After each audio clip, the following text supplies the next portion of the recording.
myself have experienced neither capital punishment nor life imprisonment, but if one may judge, then in my opinion, capital punishment is more moral and more humane than imprisonment. Execution kills instantly, life imprisonment kills by degree. Who is the more humane executioner, one who kills you in a few seconds or the one who draws the life out of you incessantly for years?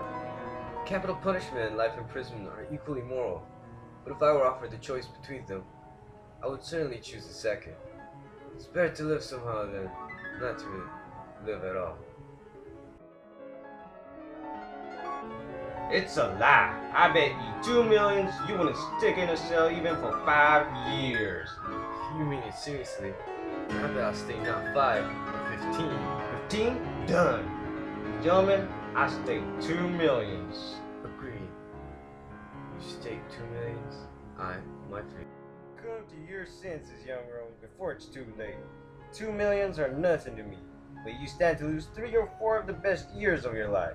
I say 3 or 4 because you'll never stick it out any longer. Don't forget either, you unhappy man. Voluntary is much heavier than enforced imprisonment. The idea that you have the right to free yourself at any moment will poison the whole of your life in the cell. I pity you.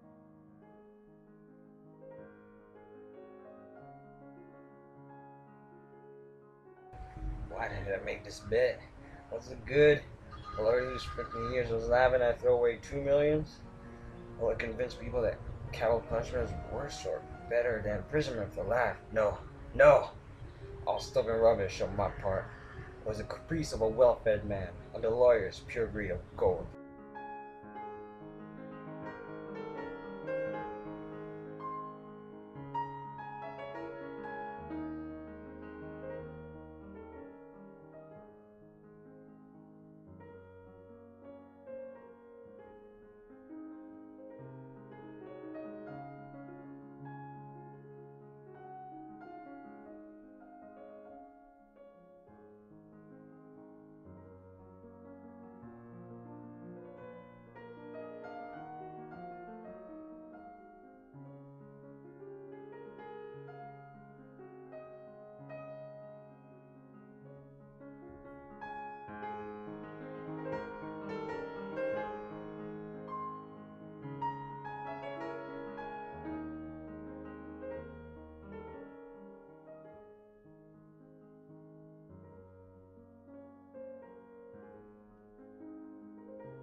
Tomorrow at 12 o'clock midnight, I shall obtain my freedom and the right to mix with people.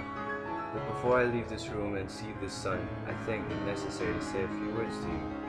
On my own clear conscience and before God who sees me, I declare to you that I despise freedom, life, health, and all that your books call the blessings of the world. For 15 years I have diligently studied earthly life. True, I saw neither the earth nor the people. But in your books I drank fragrant wine, sang songs, hunted deer and wild boar in the forests. I loved women, and beautiful women, like clouds ethereal created by the magic of your poets. Genius, visiting me by night and whispering to me wonderful tales, which made my head drunken. In your books I climbed the summits of Elbrus and Mont Blanc, and saw from there how the sun rose in the morning, and I in the evening suffused the sky, the ocean and lie mountain ridges with a purple gold. I saw from there how above me lightnings glimmered cleaving the clouds. I saw green forests, fields, rivers, lakes, cities. I heard sirens singing and the playing of the pipes of Pan. I touched the wings of beautiful devils who came flying to me to speak of God. In your books I cast myself into bottomless abysses, worked miracles, burned cities to the ground, preached new religions, conquered whole countries. Your books gave me wisdom. All that unwearying human thought created in the centuries is compressed to a little lump in my skull. I know that I am cleverer than you all. And I despise your books, despise all worldly blessings and wisdom. Everything is void, frail, visionary, and delusive as a mirage. Though you be proud and wise and beautiful, yet will death wipe you from the face of the earth like the mice underground.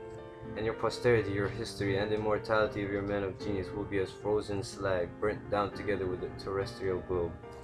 You are mad and gone the wrong way. You take falsehood for truth and ugliness for beauty. You would marvel if suddenly apple and orange trees should bear frog and lizards instead of fruit, and if roses should begin to breathe the odor of a sweating horse. So do I marvel at you, who have bartered heaven for earth. I do not want to understand you. That I may show you indeed my contempt for that by which you live, I waive the 2 millions of which I once dreamed as of paradise, and which I now despise, that I may deprive myself of my right to them.